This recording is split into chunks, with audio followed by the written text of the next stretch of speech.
Welcome to another episode of the Get Organised with Declutter Me podcast with myself, Shalina. I hope you're well wherever you are in the world.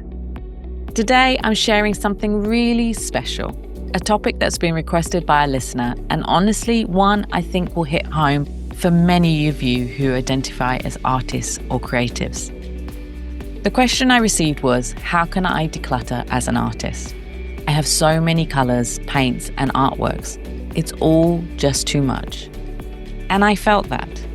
Not because I'm an artist in the traditional paint and canvas sense, but because I work with clients who are. And I've seen how overwhelming the creative mess can be. It's a different kind of clutter. It's emotional, it's chaotic, and it often comes with guilt because you don't want to throw away something that might become something.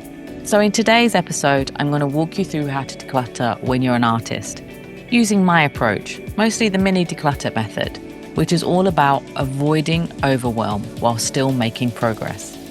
I'll show you how to make space to breathe and create without losing your tools, your inspiration, or that spark. We'll talk about why creative clutter is different and more emotional, and how to approach a mini declutter as a creative person.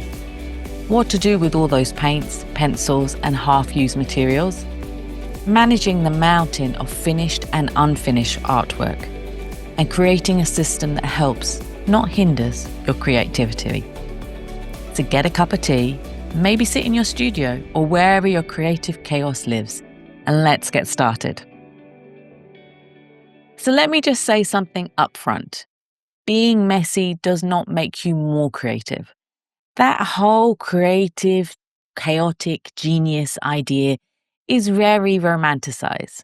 Yes, some creatives thrive in a bit of disorder, but when it becomes so cluttered that you can't find your favorite brush or your favorite color, it's no longer inspiring. It's just stress-inducing. But I get it. Your materials, your tools, your art, they all hold emotions.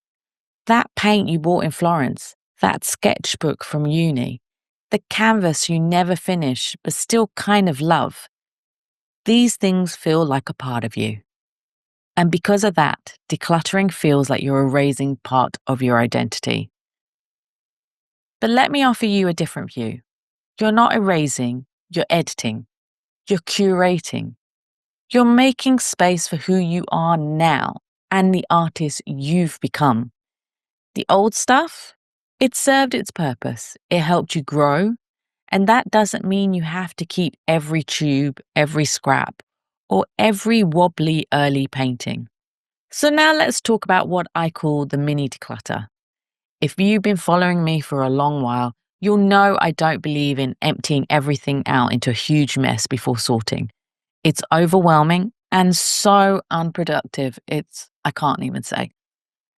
Instead, I always recommend starting small. One drawer, one box, one pile on the floor. And for artists, I suggest starting with one medium. So for example, start with just your acrylic paints, or just your brushes, or your sketchbooks. Don't look at the entire studio or storage or shelf. Let's just start with one category. That's your mini declutter. So here's how to do it. Pull out just that category. So say your acrylic paints. Look at each item and ask yourself, do I use it? Is it still usable? Has it dried up? Do I have multiples? Is it inspiring or is it just taking up space? If it's dried out, toss it. If it's a duplicate and you never get through them all, donate or give it to another artist. If it's just there because you feel guilty you haven't used it, put it in a maybe box, but don't let that box grow forever. Do this once a day or a couple of times a week, and you'll be amazed at how the clutter starts to clear without the panic. Now let's talk about the big one, your actual artwork. That's where it gets trickier. Emotionally. You might have stacks of canvas boards, portfolios full of drawings, piles of half-finished designs. Some are beautiful, some are just practice, and some you don't even like anymore. And to be honest, you never did. So again, let's mini declutter.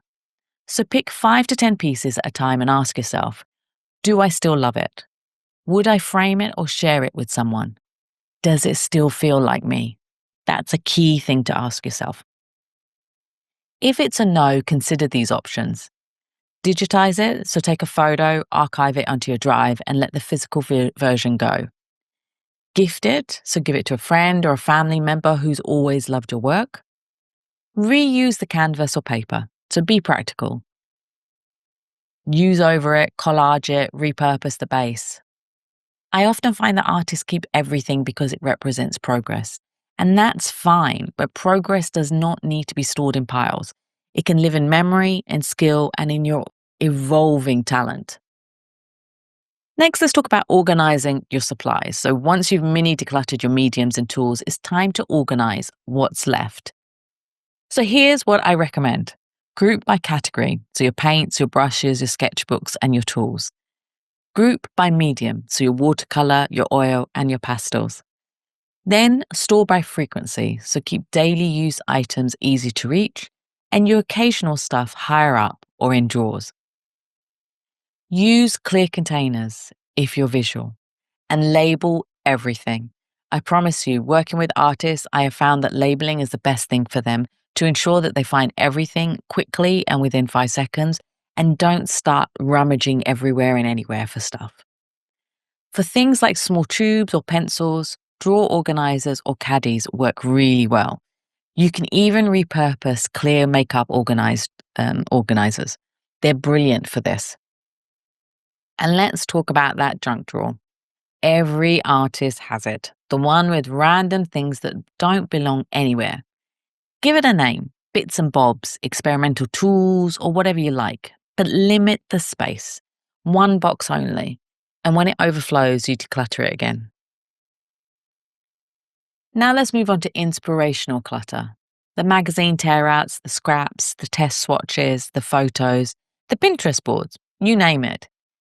Inspiration is wonderful, but too much of it turns into noise. So here's what I suggest. Have one physical space for inspiration, a corkboard, a peg grid, or even a folder. Rotate the content, so once the project is done, refresh the board. For digital inspiration, sort your screenshots and your Pinterest boards monthly. If you haven't looked at something in over a year, it's probably not inspiring anymore. Give your creative brain some breathing room to focus on one thing at a time.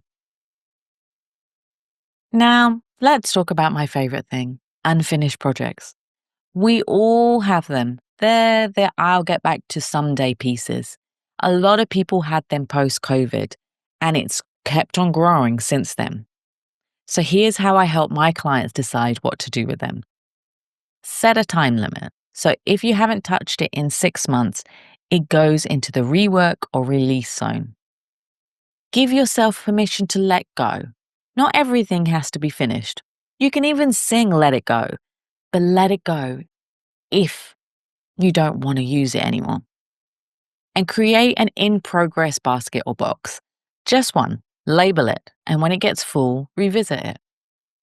The energy that clutter holds, especially unfinished work, is really heavy.